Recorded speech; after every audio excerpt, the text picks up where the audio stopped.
It begins so quietly, you do not notice at first. The air grows colder. A fine dampness clings to your skin, heavier than dew, lighter than rain. It carries no scent of sea or storm, only the strange, hollow neutrality of fog that has drifted far from its source. You take another step, and the path behind you fades. You take another, and the trees around you blur. Soon, you can see no more than a few paces in any direction. The world has closed its eyes. You call out, perhaps, to a companion, to the road, to the familiar, but the sound of your own voice falls flat, absorbed by the mist. No echo, no answer. Only silence, heavy and damp, pressing close. You realize then that you are alone, and not merely alone, but elsewhere. The mists do not obey natural law.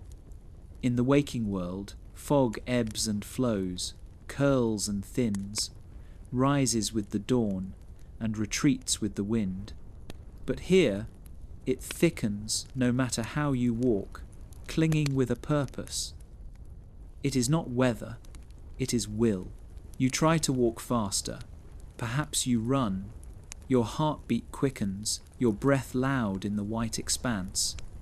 But the mists do not part. They do not care for your desperation. They close in tighter. There comes a moment sudden, quiet, final, when you understand. You are not finding your way through the fog. The fog has found you. This is how Ravenloft takes you. Not in fire, not in fury, not with armies, nor with thunder, but with quiet inevitability. One moment you walk a road you thought you knew. The next, the world is gone, and only the mists remain. And when they clear, if they clear the land around you, will not be your own. The first glimpse of Ravenloft is always unsettling. Perhaps it is a forest, its trees tall and gnarled, their branches clawing like skeletal hands. Perhaps it is a village, its streets narrow and crooked, its windows shuttered though no storm blows. Perhaps it is a castle on a hill, impossibly tall, its spires piercing a sky the colour of old iron. Whatever you see, it feels wrong, not wildly wrong, not enough to scream, but enough to unsettle. The wrongness of a painting slightly tilted, of a face too symmetrical, of a shadow that does not match its owner's movements. The air is heavier. The light is dimmer, though you cannot see a sun. And somewhere in the distance, always, there are wolves. You may try to go back. You may turn, retrace your steps, call out again, but the road behind you has changed. It leads only into more mist. Those who know speak of the mists as prison walls. Not walls of stone, not gates of iron, but walls nonetheless and stronger than any fortress. They shift, they reshape, they mock your steps. You may walk for hours, even days, and find yourself again at the place you began, the circle complete, the mists unbroken. You do not leave Ravenloft, not by will. The first night comes. You find yourself somewhere, a ruined chapel, an abandoned farmhouse, the hollow of a tree. You cling to the thought that morning will bring clarity, that the fog will lift, that you will see the road again. But when morning comes, it brings no sun. The sky is pale, flat, without source. It glows faintly, like embers beneath ash, casting no warmth, no shadows. The day feels like twilight, the night feels endless, and as you sit there, heart heavy, the truth settles over you. You are trapped. That is the word. Not lost, not wandering, not delayed. Trapped. The mists have claimed you, and what they claim, they do not release. You are no longer a traveller in the waking world. You are a prisoner of the domains of dread.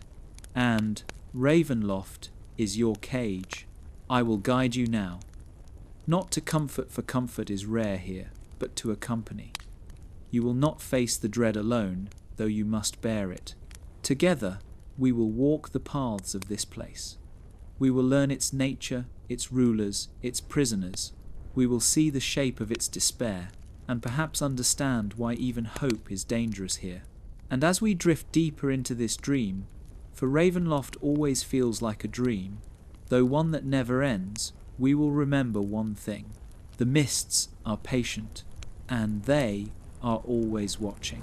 Now that the mists have swallowed you, it is time to understand where you are. Ravenloft is not a land, as mortals know lands. It is not a kingdom you can map, nor a wilderness you can cross with compass and road. It is not even a world in the sense you once trusted. It is a demiplane, a fragment of reality, a prison realm held apart from the true weave of creation. The scholars of other planes, those who study the arcane fabric of existence, call it the Demiplane of Dread. But those who live here do not bother with such names. They call it simply the land, and they speak of it the way a bird in a cage speaks of its bars, not with curiosity, but with fear, resignation, and weary certainty. The first thing you notice here is the sky. It is never quite right. In the day, it glows pale and sickly, as though light seeps through a veil of dust. There is no sun, not truly. Sometimes you glimpse a faint orb behind the haze, but it casts no warmth, no shadow, only the suggestion of light. At night, the stars are wrong. Too few or too many, or arranged in patterns no astrologer could chart. Sometimes they vanish altogether, leaving only blackness above, as though the heavens themselves have abandoned this place. And the moon is a liar. It waxes and wanes as it pleases, sometimes full 3 nights in a row, sometimes absent for weeks. Its light is cold, sharp, and unfriendly. The air is damp, always. Even in places where no river flows, no lake glimmers, you feel the weight of moisture in your lungs. Fog clings to valleys, to forests, to fields. Mist creeps along roads, curls through broken windows, seeps beneath doors. It is never gone for long. It does not obey weather or season. It is eternal. It is watchful. And the land itself shifts.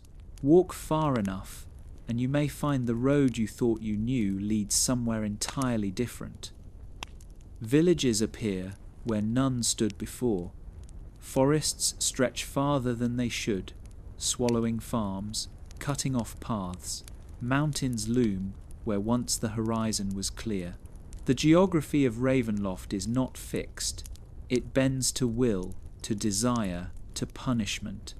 Entire domains rise and fall as though plucked from other worlds and set down like toys in a child's cruel playroom. A valley here, a fortress there, a whole kingdom drawn into the mists because its master sinned too greatly to remain free. The result is a patchwork, stitched not with care but with chains. Each land a fragment, each fragment a prison, each prison ruled by one cursed soul. Together they form the quilt of Ravenloft. But though the land shifts, the feeling never does. Everywhere you go, there is the same heaviness, the same sense that the air itself is watching you, that every step is counted.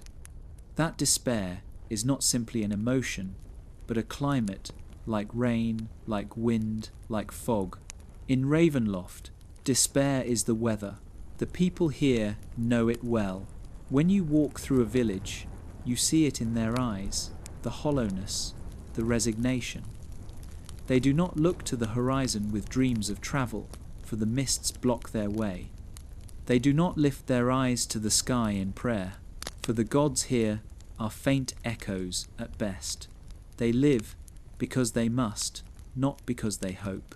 A farmer bends over his field, not believing the harvest will last.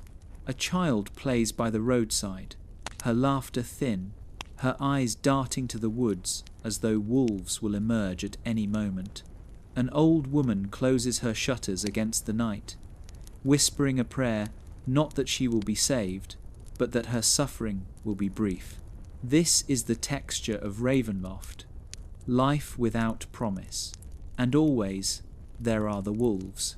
You will hear them often, no matter where you walk, sometimes close, sometimes distant, a long, mournful howl carried through the mist, reminding you that night belongs not to you, but to the predators.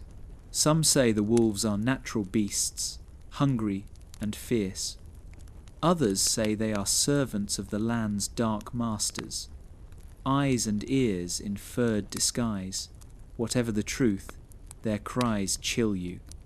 For in Ravenloft, even the animals seem to know you are not meant to survive. There are towns, yes, even cities, places where walls rise and fires burn, but they do not feel safe. The walls creak, the fires gutter. Streets are narrow, houses leaning together as if conspiring. The stones are slick with damp, the air heavy with rot. Even when people gather in markets, in taverns, in temples, there is no warmth. Their laughter is nervous. Their prayers are whispers. Their smiles fade quickly. No one in Ravenloft believes in tomorrow, and so the nature of this place reveals itself to you. It is not simply a land. It is not simply a prison. It is a mirror one held too close, one tilted toward despair. It shows mortals what they fear most. It feeds on it. It grows from it. The mists are not only the bars of the cage, they are the breath of the cage itself. They draw you in, they press against you, they seep into you, until one day, perhaps, you cannot tell where you end, and the dread begins. You are in Ravenloft now, a demiplane without sunrise, a cage without escape, a dream without waking, and it is only beginning to show you what it is. If Ravenloft is a prison, then who are its jailers? The villagers whisper of gods, but their prayers go unanswered. The priests speak of saints, but their miracles sputter. The truth is that this realm belongs to no benevolent hand, no divine shepherd. Instead, it is shaped, ruled, and sustained by beings more ancient and more alien than any devil or demon. They are not lords, though they rule. They are not gods, though they hold dominion. They are not even alive, in any sense a mortal can grasp. They are called simply the dark powers. No one has seen them, not truly. No one knows their forms. Perhaps they are many, perhaps they are one. Perhaps they are thought itself, or hunger given shape, or echoes of the first betrayal whispered at the dawn of time. What is known is this: they watch. It is the dark powers that weave the mists. It is they who draw the guilty and sometimes the innocent into this place. It is they who build the patchwork of domains, who carve out prisons from worlds beyond, who crown their rulers and chain them with curses. The dark powers do not appear. They do not walk the streets, do not sit upon thrones. They are the silence in a prayer unanswered. They are the fog that rises when you seek escape. They are the gaze you feel when you are certain you are alone. Imagine for a moment a courtroom, but here the judges are unseen. The laws are unwritten. The verdict is never spoken aloud, only felt. This is Ravenloft, a place where judgment is eternal, and the dark powers are the silent jury. Their decision already made before you even know you stand accused. What crime earns such judgment? Murder, perhaps. Betrayal, certainly. Ambition, often. Yet sometimes no crime at all, only misfortune, only proximity to the guilty. Ravenloft is not just a prison for villains. It is a snare for all who wander too close to the mists. The dark powers care nothing for fairness. They care only for despair. It is said they feed on it, not on flesh, not on blood, not even on souls, but on the slow, steady unravelling of hope. To them, despair is sustenance, tragedy is harvest. Fear is the rhythm of their feast. A farmer loses his child to wolves. A widow waits for a husband who will never return. A hero fights valiantly, only to fall and rise again as a puppet of undeath. Each moment of sorrow, each heartbeat of dread, is a note in the banquet the dark powers savour. And the greatest feast of all comes not from the peasants, nor the wanderers, nor the lost. It comes from the rulers, the Darklords. Here is their genius, if such a word can be used. The dark powers do not simply punish, they entrap. They find those whose sins are great tyrants, killers, betrayers, the ambitious who reach too far, and rather than destroy them, they reward them. They grant them lands, castles, armies, even eternal life. They give them exactly what they crave most, and then they curse it. A tyrant who longed for power rules forever, but can never leave his land, never conquer beyond it. A murderer who sought immortality gains it but finds their body twisted, their soul hollow, their hunger unending.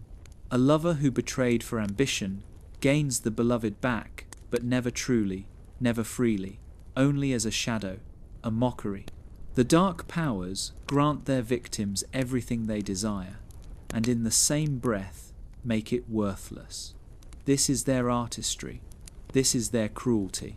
The dark powers do not speak, but sometimes they whisper, not in words, but in feelings. A pull toward a door you should not open.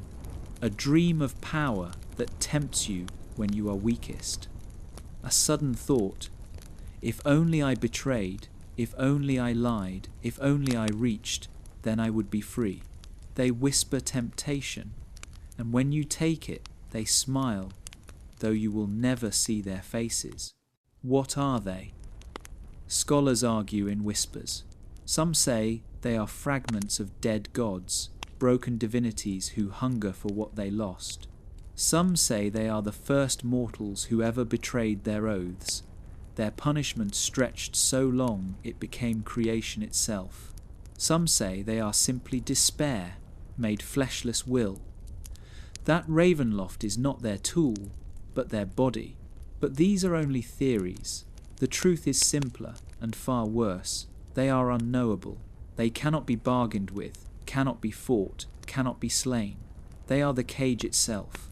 And yet, you feel them when the mist curls around your ankles, when the moon shifts unnaturally in the sky, when you fail at the last moment, though you thought you would succeed.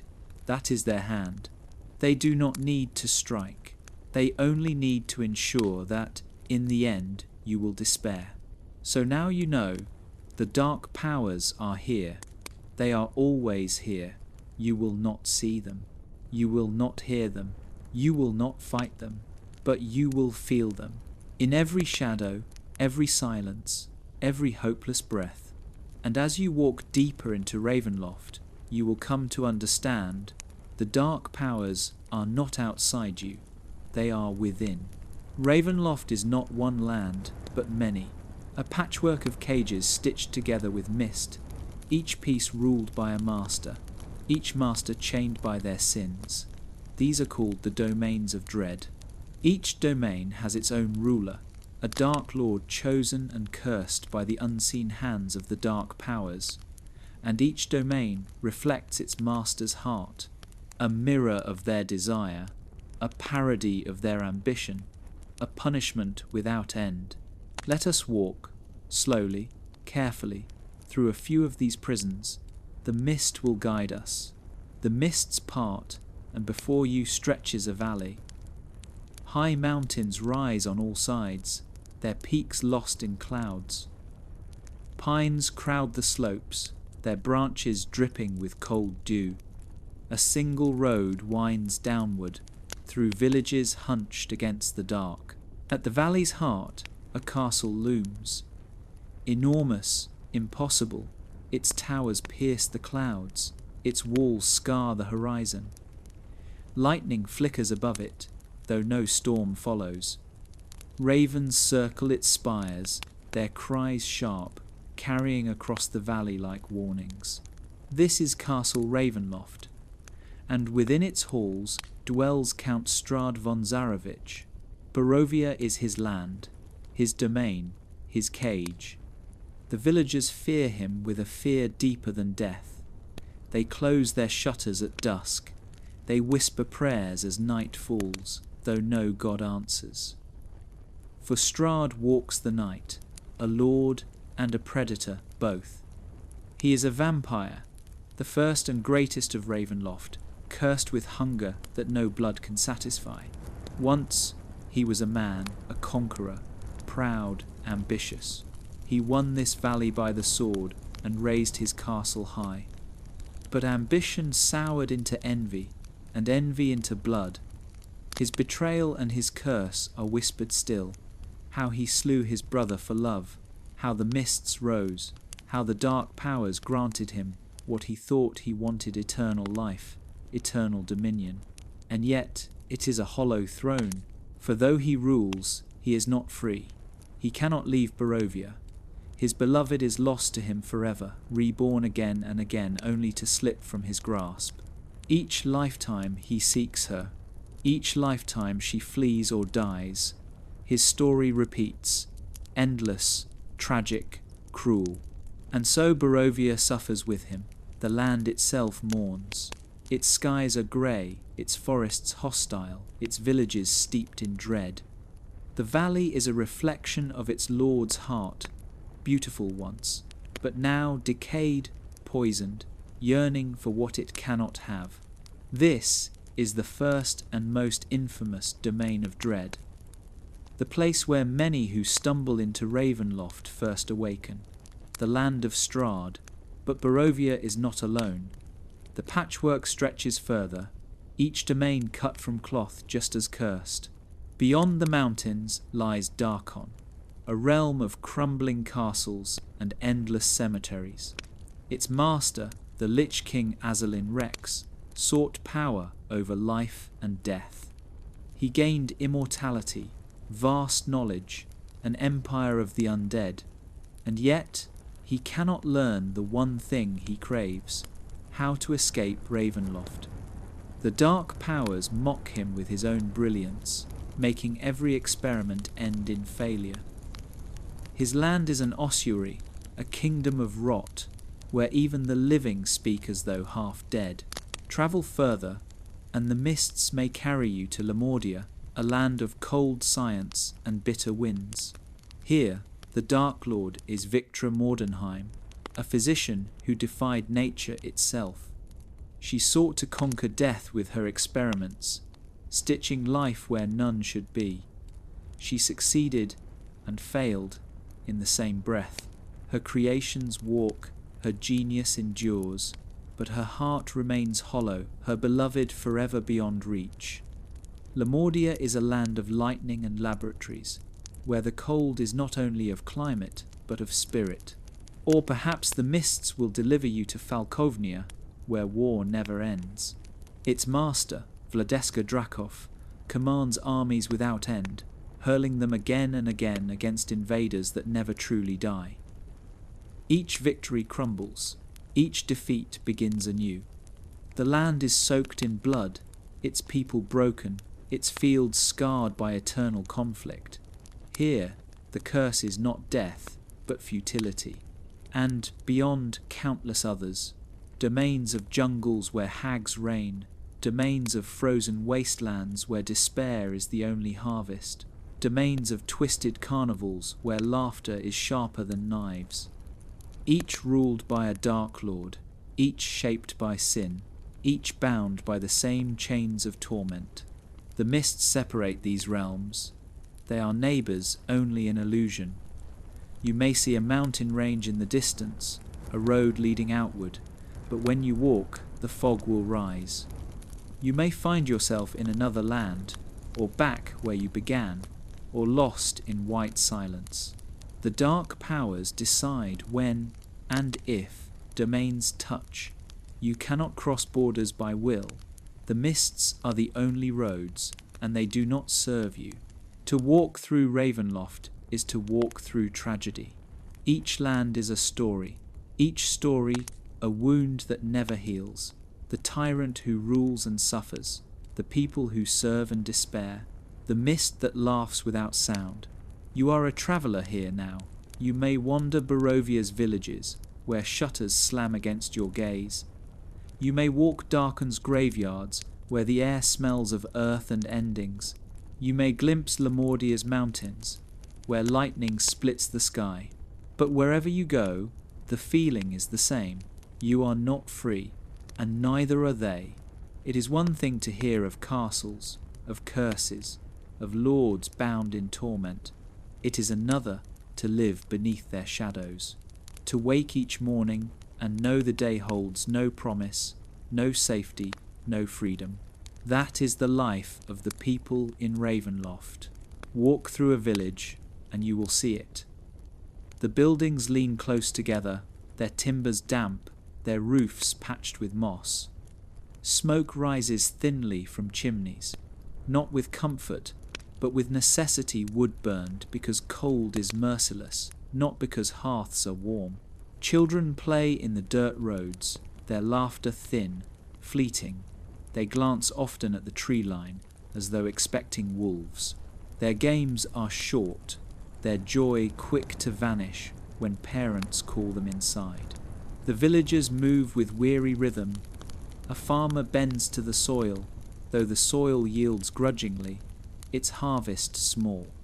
A weaver knots her threads, though her hands shake, her eyes darting often to the door.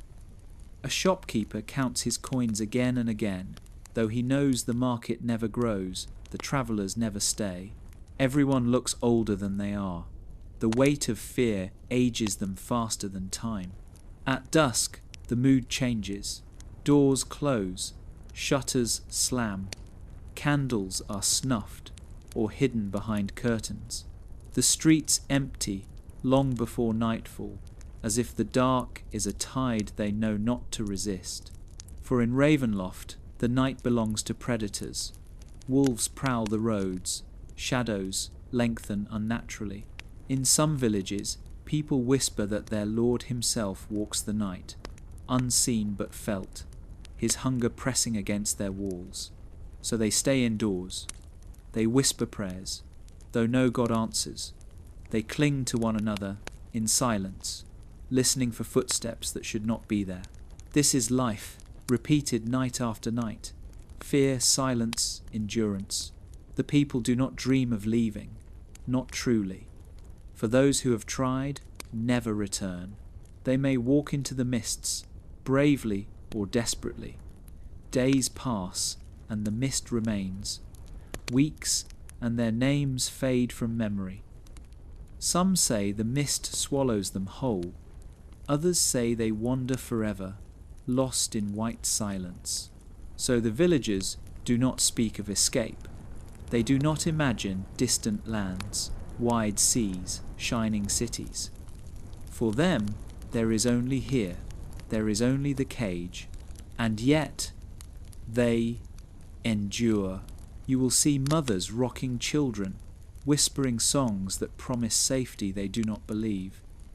You will see fathers patching fences again and again, though wolves break them nightly. You will see old men sitting in silence, staring at the mountains, as though waiting for something though nothing comes. It is not hope, not truly, it is survival. The rhythm of breath after breath, step after step, day after day. There is a strength in it, though it is quiet, bitter, and uncelebrated.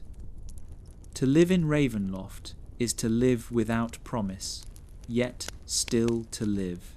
The priests do what they can.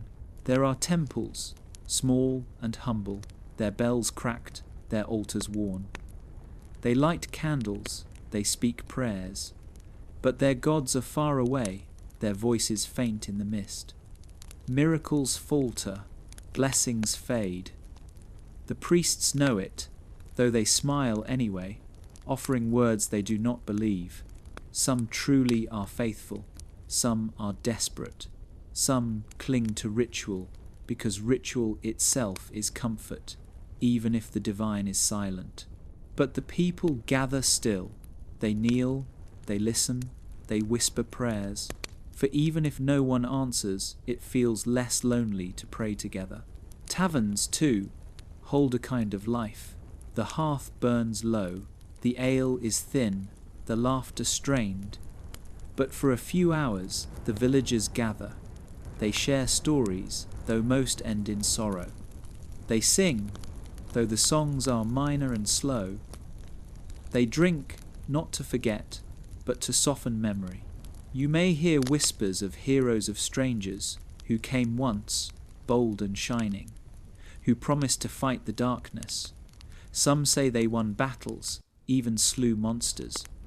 But the villagers' voices always drop at the end. They did not stay, they did not return. The taverns are not places of joy. They are places of endurance, where fear is shared, made lighter for a time, before each person returns to their shuttered house. And so, life continues. Morning brings work, dusk brings silence, night brings fear. Over and over, year after year, children grow into weary adults. Adults grow into weary elders. Elders die, their names fading as though they never lived. And the dark powers feed. The greatest cruelty is this: the people know. They may not speak the words, they may not write the names, but in their hollow eyes you see the truth. They know they are trapped. They know their lords are cursed. They know hope is dangerous. And yet they rise each morning. They plant, they build, they sing, they weep, they live. It is a quiet defiance, perhaps the only defiance Ravenloft allows, to live even when every breath is borrowed, to endure even when tomorrow promises nothing, and you, walking among them, feel it. The weight of silence at dusk, the fear in every glance at the woods, the hopelessness in every prayer. You too are a prisoner now. You share their cage. You breathe their dread. You walk their weary rhythm. This is what it means to live in Ravenloft. Every prison has its wardens, but in Ravenloft, even the wardens are chained. These are the Darklords, the rulers of the domains of dread. They are tyrants, monsters, visionaries, betrayers. Each was drawn into the mists by the weight of their own sins. Each was granted power beyond mortal imagining, and each discovered too late that their gift was a curse. They sit upon thrones, but their thrones are shackles. They wield power, but their power is poisoned. They are masters of their lands, but prisoners of themselves. We begin where most begin in Barovia, beneath the shadow of Castle Ravenloft. Strahd, the first and most infamous Darklord, once a warrior, once a conqueror, once a man. His ambition was vast, his pride sharper than any blade. He won his valley with blood, and raised his fortress high above it. But ambition turned to envy. His brother, Sergei, was beloved by the woman Strahd desired. In rage and jealousy, Strahd made a pact, spilled blood, and betrayed his own kin. The dark powers answered, and Strahd rose as a vampire, immortal, invincible, lord of all he surveyed. It should have been victory, yet it was only the beginning of torment. For the woman he coveted was lost to him, reborn again and again in mortal forms that never truly loved him. Each lifetime he hunts her. Each lifetime she slips from his grasp, dying, fleeing, resisting. His curse is to desire eternally, but never to possess. So he rules Barovia in hunger and sorrow. The land itself echoes his torment, its skies grey, its villages fearful, its forests haunted. Strahd is feared, yes, but also pitied, for he is as much a prisoner of the mists as those he feeds upon. Further north, in Darkon, sits another kind of prisoner, Azalin Rex, the Lich King. Once a mortal wizard of vast ambition, Azalin sought mastery over death itself. He achieved it. His body fell away, his soul endured, his mind sharpened into eternal undeath. He gained everything he thought he wanted, but Ravenloft twisted his triumph. Though Azalin rules an empire of graves and undead legions, his curse is knowledge denied. For all his brilliance, for all his endless experiments, he cannot escape the mists. The very magic that once bent to his will now betrays him. His greatest spells unravel. His research collapses at the final step. He is forced to live eternity as a student who will never pass, a teacher whose lessons are hollow, a king who knows the answers but can never leave the test. His land is one of rot and ruin, where even the living speak as though they are already dead.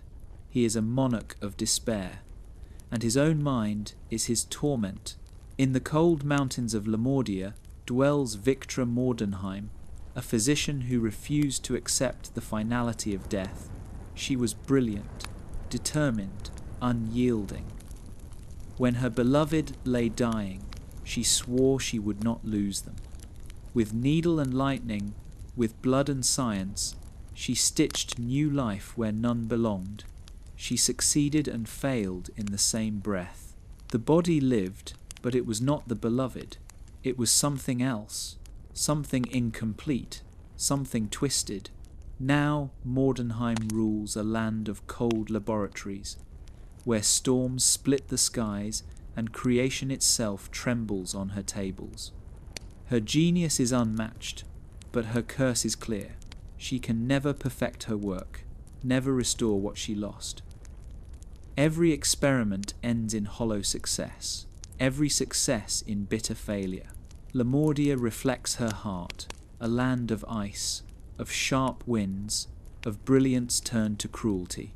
Then there is Vladeska Drakov, the eternal general of Falkovnia. Once she lived for conquest, for the thrill of war, for the glory of banners raised high. She led armies, crushed foes, and believed herself unstoppable. Now she rules a land where war never ends. Each dawn, new enemies rise at her borders, endless undead, tireless and unkillable. Each night her soldiers fall, and the cycle begins anew. She fights and fights, but every victory crumbles, every defense fails. Her curse is futility. She wanted eternal war, and she has it, but it is unwinnable. Her people live under endless drills, endless conscription, endless blood. The fields are scarred, the rivers red. Hope is not merely gone, it is forbidden. And Drakov herself is a prisoner of her obsession, swinging her sword against foes that will never die. There are rulers of jungles, whose greed chained them to thrones of vines. There are masters of frozen lands, whose cruelty chills every breath. There are carnival jesters whose laughter never ends, whose joy is a blade that cuts. Each domain reflects its lord. Each lord reflects their curse. Each curse is a mirror the dark powers hold up for all to see. Here lies the cruelest truth. The Darklords have everything they wanted. Strahd has his land, his castle, his immortality. Azalin has his empire, his mind, his endless years. Mordenheim has her laboratory, her lightning, her genius. Drakov has her armies, her war, her conquest. They have it all, and yet each night they lie awake, chained by the hollowness of their own desires. That is the genius of the dark powers. They do not punish with absence. They punish with fulfillment. They give their prisoners everything and make it worthless. So the Darklords rule. They are feared, obeyed, worshipped even. but in truth, they are as trapped as the humblest villager. Their thrones are cages, their crowns are chains, and in their torment, the mists thicken, the despair deepens, Ravenloft feeds, and you, traveller, are caught between them. You see the peasants who live without hope. You see the lords who rule without joy. You see the land itself, shaped by sin, echoing sorrow, and you understand. There is no escape from the pattern. Not for the villager, not for the Darklord, not for you. Every prisoner dreams of escape. Even here, where the mists coil tight and the skies never clear, the thought flickers. There must be a way out. The villagers dream of other lands. The heroes dream of returning home. Even the Darklords, for all their power, whisper in secret that they would trade their thrones for freedom. But Ravenloft is not a cage of stone and iron. It is a cage of will, and the dark powers do not open their hands. Some try to walk. They pack what little they have food, a lamp, a charm against wolves, and step into the fog. Their friends watch them vanish down the road, swallowed by white silence. Sometimes they return, but not the way they left. Their eyes are blank, their memories gone. They wander the village as strangers, unable to speak their own names. Sometimes they never return. Only the fog drifts back, curling at the edge of the fields like a satisfied beast. And sometimes, cruelest of all, they do return, smiling, claiming to have found freedom. They speak of distant lands, of warm suns, of seas and markets. Their joy seems real, their stories vivid, but their families notice something wrong, a hesitation in the voice, a shadow in the eyes, and soon the truth emerges. They never left. The mist gave them a dream, a false memory, a perfect lie. And when it fades, despair is all that remains. Others fight, heroes from other worlds, drawn into the mists by fate or folly. They raise swords, summon spells, rally villagers. They slay monsters, storm castles, defy Darklords. For a time, it seems they succeed. The people whisper of them with reverence. Hope blooms like a fragile flower. Perhaps this time it will be different. Perhaps this time the chains will break. But Ravenloft is patient. The heroes fall. Some are slain in battle, their blood-staining soil that already drank too much. Some are twisted, turned by temptation, becoming servants of the very darkness they fought. Some simply vanish, drawn back into the mist, their names fading into silence. The villagers stop speaking of them, not because they forgot, but because remembering hurts too much. And so, when another hero arrives, the people smile politely, offer shelter, but in their eyes you see it. They do not believe. Even the Darklords themselves dream of escape. Azalin Rex, the Lich King, has spent centuries studying, experimenting, clawing at the fabric of reality. He has built spells vast enough to shatter worlds, rituals precise enough to rewrite death itself, and every time the mist laughs. His magic unravels, his work collapses, his escape fails. His curse is knowledge denied, freedom forever out of reach. Strahd, too, has sought release, not freedom from Ravenloft, but from the cycle of his torment. He has hunted his beloved's reincarnations, thinking each time he might break the pattern. But each time he fails. She dies, or flees, or resists him, and with each failure his prison walls tighten. The lords are kings in name only. Their crowns are gilded chains. Whispers speak of rare escapes. A caravan of Vistani who travel where others cannot, slipping between domains. A spell so precise, so costly, that it opens a path for a heartbeat. a bargain with powers darker still, trading one prison for another. But these are only stories, and even if some are true, the price is always worse than the cage. The Vistani serve the Mists in ways outsiders cannot understand. Their freedom is not true freedom. It is borrowed, conditional, a privilege granted and revoked at the dark power's whim. The spells that claim to open paths always twist.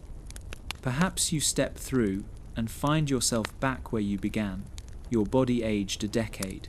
Perhaps you arrive in another world, only to discover the mists followed you, waiting at the edge of every horizon.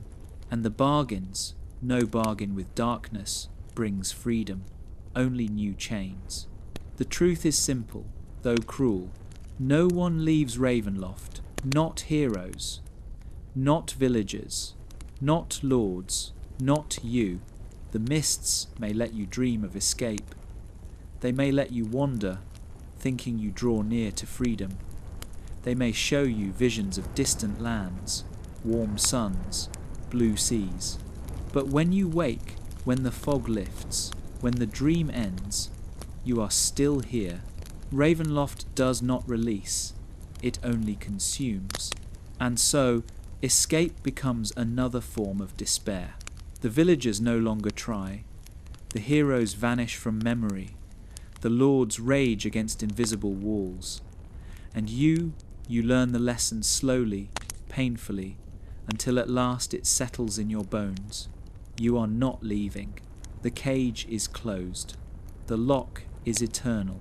The mists are your horizon. You have seen the mists. You have heard the wolves.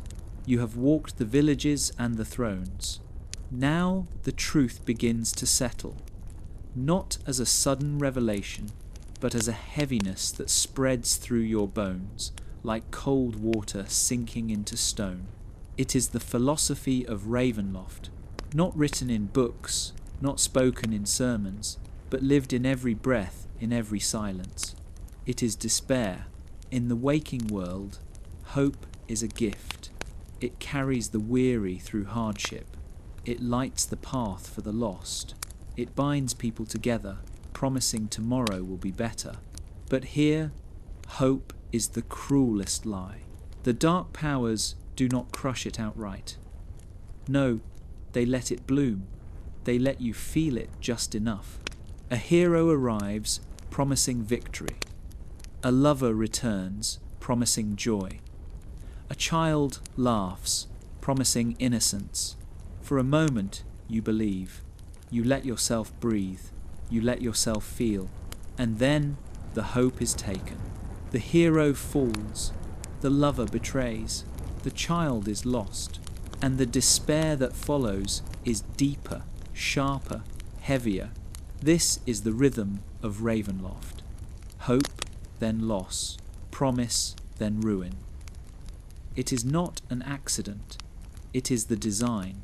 For despair without hope is numbness, and numbness cannot feed the dark powers. But despair after hope, that is rich, that is endless. You begin to see it everywhere. The farmer plants, though the harvest will wither. The priest prays, though the gods do not answer. The hero fights, though the mists will claim them. Each one knows. Somewhere, deep inside, they understand. But they continue anyway, because to stop would be to admit the truth, that there is no victory here, that there is no tomorrow. And yet, they cannot help themselves, for hope is as natural to mortals as breath, and so they suffer, again and again, feeding the cycle. Look up, the sky itself teaches despair. In the day, it is pale, dull, without warmth. No sun rises, no dawn brings renewal. The light is not light, only the memory of it, stretched thin across grey. At night, the stars mock you. Sometimes they shine too bright, too many, dazzling and wrong. Sometimes they vanish altogether, leaving only endless black. The moon lies, waxing and waning without reason. as if time itself has forgotten how to count. The sky whispers, "You are not in the world you knew. You are nowhere. You are forgotten." And slowly, you believe it. The Darklords embody this philosophy. They are the living proof of despair perfected. They are given everything they wanted: power, love, dominion, immortality, and it is empty, hollow, poisoned. Strahd holds Barovia, yet he is eternally denied love. Azalin commands an empire, yet knowledge slips from his grasp. Mordenheim defies death, yet cannot heal her heart. Drakov fights endless wars, yet never wins.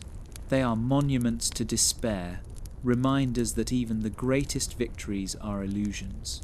And the people look upon them and understand, if even they cannot be satisfied, what chance do we have? You feel it too. The longer you remain, the heavier it grows. At first, you told yourself you would find a way out. At first, you believed you were different, but each step, each night, each whisper of the wolves eats away at you. The mists are patient. They do not rush. They do not break you quickly. They let you walk, let you struggle, let you believe, until one day you stop. You no longer reach for the horizon. You no longer plan for tomorrow. You no longer dream of freedom. You accept the rhythm. Work, silence, fear, despair. That is when Ravenloft has you fully. Not when you die, not when you fail, but when you stop hoping. The cruelest truth is this: even in despair, you are not free. For sometimes, just when you have surrendered, hope stirs again. A kind word, a stranger's smile, a child's laughter. For a heartbeat, you feel it. Maybe tomorrow will be different. Maybe the cycle will break. Maybe the cage will open. And then, it does not, and you fall deeper. This is the perfection of the trap. This is the philosophy of despair, not the absence of hope, the corruption of it. And so, you understand now, life in Ravenloft is not measured in days or deeds. It is measured in moments of hope and the weight of despair that follows. And the dark powers feast upon both. It is easy to pity the villagers, trapped in their silence. It is easy to fear the Darklords, cursed in their thrones. But here is the cruelest truth. The mists do not only imprison, they tempt. You have felt it already, haven't you? That subtle tug at the edge of thought, that dream of something more, that sudden imagining, what if I had the power to change this? What if I could bend Ravenloft to my will, as others have? It is not your imagination. It is the whisper of the dark powers. They do not shout. They do not command. They whisper. They offer not freedom, but control. Not release, but dominion. Do you suffer? Rule. Do you hunger? Feed. Do you despair? Make others share it. The words slide soft as fog, cold as midnight. And if you are weary, if you are desperate, if you are afraid, it becomes hard to resist. What would you give if the mists offered? A sword that never dulls, a spell that never fails, a fortress that rises from stone at your word, a beloved restored, a rival destroyed, a throne placed beneath your feet. The mists can give all of it. They have given all of it to Strahd, to Azalin, to Mordenheim, to countless others. But every gift is poisoned. Every crown is a collar. Every throne is a prison. The bargain is never freedom. The bargain is only chains, offered in gold instead of iron. Yet still, people take it. For fear makes bargains sweeter, and despair makes any light, even false light, look like dawn. No one becomes a Darklord in a single step. It is a slide, slow and quiet. First, a compromise, a lie told to survive, then a cruelty excused as necessity, then a betrayal justified as destiny. Each step feels small, each choice feels reasonable, and the mists encourage you. They make the path easy, the temptation convenient, the reward immediate, until one day you look back and realize the road behind is gone, the fog has closed, and you are no longer a prisoner, you are a ruler who can never leave. The most terrible part is not the power itself, it is the hunger that comes with it. The dark powers do not grant you what you want, they grant you the need for it. Strahd hungers eternally for love that flees him. Azalin hungers for knowledge that escapes him. Mordenheim hungers for perfection she can never craft. Drakov hungers for victory she can never win. And if you take their bargain, you too will hunger. For what? You cannot know not until it is too late. It may be love, it may be freedom, it may be something you thought noble, but once the mists twist it, it will never satisfy. You will chase it forever, and forever fail. You may tell yourself you would resist, that you are different, that you are stronger, but remember, so did they. Strahd told himself he only wanted love. Azalin told himself he only wanted truth. Mordenheim told herself she only wanted to save a life. Drakov told herself she only wanted to defend her people. None of them asked to be cursed. None of them thought they would fall. They believed they were right. They believed they were strong. And so do you. Look closely into the mirror Ravenloft holds before you. What do you see? Do you see yourself, weary, afraid, desperate to escape? Or do you see the shadow of a crown forming above your head? The mists do not need to destroy you. They need only wait. Wait until the day you are tired enough, hungry enough, broken enough to listen. And then, when the whisper comes again, rule, feed, command, desire, will you resist?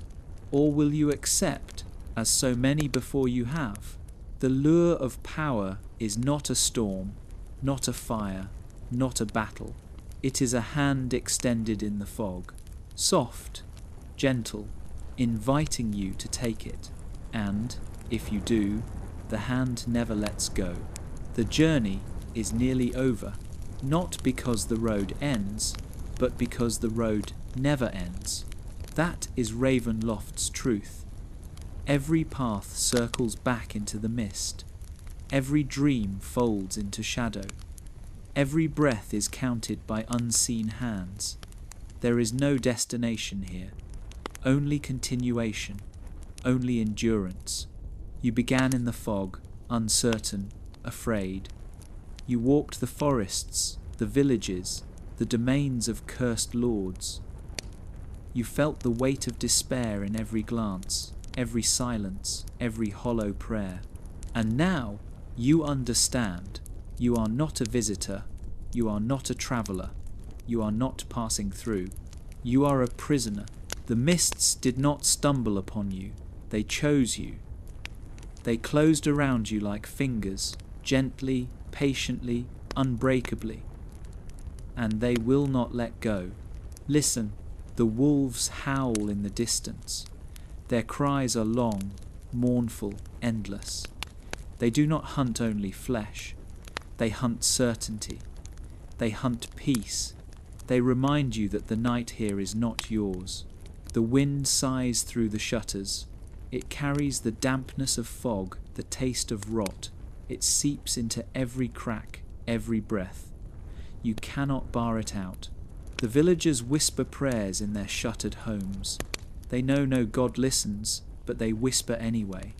Their voices are soft, resigned, trembling. It is not hope, it is habit.